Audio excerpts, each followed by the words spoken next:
1796ರಲ್ಲಿ ಜನಿಸಿದ ಸಂಗೊಳ್ಳಿ ರಾಯಣ್ಣನು ಸಾಮಾನ್ಯ ಜನನದಿಂದಲೇ ಅಸಾಮಾನ್ಯ ಇತಿಹಾಸವಾಗಿ ಬೆಳೆದ ವೀರ. ಕಿತ್ತೂರಿನ ಸ್ವಾತಂತ್ರ್ಯದ ಕೂಗು ಮೊಳಗಿದಾಗ ಅದಕ್ಕೆ ಕತ್ತಿಯಾಗಿ ನಿಂತ ಧೈರ್ಯಶಾಲಿ ಸೇನಾಪತಿ.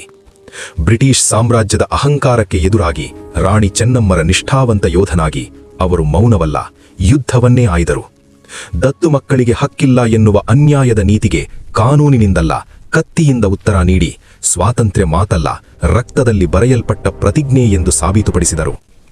ತೆರೆದ ಮೈದಾನಗಳಿಗಿಂತ ಕಾಡಿನ ನೆರಳನ್ನು ಆರಿಸಿ ಗೆರಿಲ್ಲಾ ಹೋರಾಟದ ಮೂಲಕ ಬ್ರಿಟಿಷ್ ಸೇನೆಗೆ ನಿದ್ರೆಯೇ ಇಲ್ಲದಂತೆ ಮಾಡಿದ ರಾಯಣ್ಣ ಪ್ರತಿದಾಳಿಯಲ್ಲಿ ಪ್ರತಿರೋಧದ ಸಂದೇಶವನ್ನೇ ಕೆತ್ತಿದರು.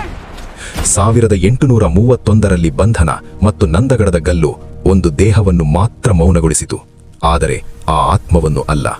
ಸಂಗೊಳ್ಳಿ ರಾಯಣ್ಣ ಸತ್ತಿಲ್ಲ, ಅವರು ಬೆಂಕಿಯಾದರು. ಭಾರತದ ಸ್ವಾತಂತ್ರ್ಯ ಹೋರಾಟಕ್ಕೆ ಶಾಶ್ವತ ಬೆಳಕಾಗಿ ಜ್ವಲಿಸಿದ ವೀರ ಗಾಥೆಯಾದರು.